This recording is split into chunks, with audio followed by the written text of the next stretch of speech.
So you don't often see a lot of these far-right people come out of their bubble because the second they do, they can't maintain all of their pretty delusions, right? Like their worldview effectively implodes. So this is a great example of that exact thing right here. Don Jr. is in the spin room after the debate, and Caitlin Collins is interviewing him. And Caitlin Collins isn't even trying here. And honestly, she's not the best in terms of CNN hosts. She's relatively banal and standard. I don't think she's particularly incisive. Having said that, she doesn't have to break a sweat. She doesn't have to try because she's dealing with Don Jr., who has the IQ of a potato chip.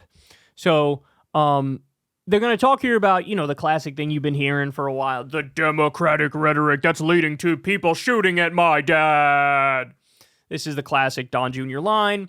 And then look at how she casually dismantles him and he humiliates himself. Watch this. But can I say, you can't blame, and everyone wants your dad to be safe. No one wants the threats against his life to happen, but you can't blame the media for those threats. There's been no evidence that's what drove those. And allows people to have a platform to call someone literally Hitler every day for 9 years.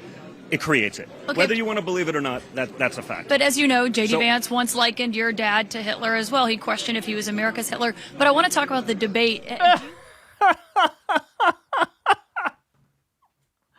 How do you walk into that trap, Don Jr.? He's the one who brought up Hitler. The media and the Democrats are to blame for the assassination attempts on my dad. Can you believe they called him Hitler for years?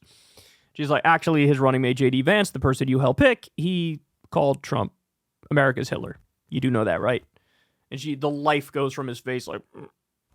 Somebody actually posted this video right here. Here we go. As somebody who doesn't like Trump, myself, the elites were right about Donald Trump, right? I'm a never Trump guy. I never liked him. I can't stomach Trump. I think that he's noxious and is leading the white working class to a very dark place. If I feel like Trump has a really good chance of winning, I might have to hold my nose and vote for Hillary. Terrible candidate. Idiot if you voted for him. Might be America's Hitler. Might be a cynical a-hole. Cultural heroine. Noxious and reprehensible. I can't stomach Trump. I think that he's noxious and is leading the white working class to a very dark place. He's leading our political discourse to a very negative place. If Trump is elected president, he has to be a much different president than he was a candidate. As a candidate, he was fundamentally divisive. The funniest part of all this, guys, can we call a spade here? The first assassination attempt was a registered Republican, who, if anything, he was like a far-right Groyper type. So no connection whatsoever with Democrats or liberals or the left. The second shooter was just a paranoid schizophrenic. I mean, this is a guy who was massively pro-Ukraine and pro-Taiwan and anti-homelessness and supported Vivek Ramaswamy and Nikki Haley on the same ticket. That's two Republicans, but also donated to Andrew Yang and Tom Steyer. And he has this, history on social media of just saying the most unhinged possible political things you can imagine. He was clearly just off in the head. So you have one psycho and one registered Republican try to kill his dad. And he goes, I blame the media and I blame Democrats, and did my dad's running mate call him America's Hitler? Pete, he gets a pass, bro. He gets a pass. It's like, even if you give him a pass, he was picked as your dad's running mate. So it's not even like you're saying, look, I don't blame you for the assassination attempt on my dad. You're saying, I don't blame you for the assassination attempt on my dad, and I've forgiven you, and I'm going to give you the number 2 most powerful position in all of MAGA. So, it's a disingenuous argument. We all know it's a disingenuous argument. And the point that everybody needs to make to these people is, dude, who are you kidding? Obviously, your dad's rhetoric has been more extreme and more violent than anything any Democrat was ever saying. And that's the harsh reality that they cannot deal with. They cannot handle it. I mean, it's just a random Tuesday if Kamala Harris or Tim Walz get accused of being Maoist, Marxist, communist, fascists. He regularly says things, Trump does, like, Kamala's the enemy from within and she's trying to destroy this country.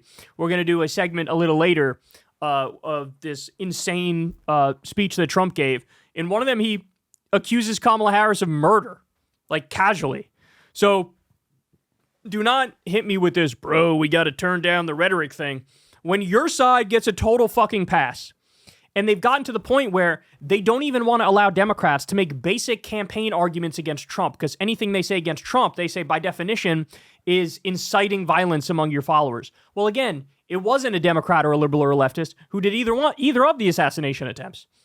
So this is how they try to stifle. It's so hilarious because they pretend like we're the people in favor of a free exchange of ideas, but they try to stifle any criticism of Trump by saying there were assassination attempts, so everybody stop. Well, again, she really, really just dismantled him to his face by bringing up, your dad picked for VP a guy who called him Hitler, America's Hitler, and now you're saying it's the people who called him Hitler that are responsible for the assassination attempts against him. Please, man, please, spare us. Hey, y'all, do me a favor and like and subscribe. It helps out big time in the algorithm. Click the bell as well for notifications when videos drop, and watch that video on screen right now. You know you want to.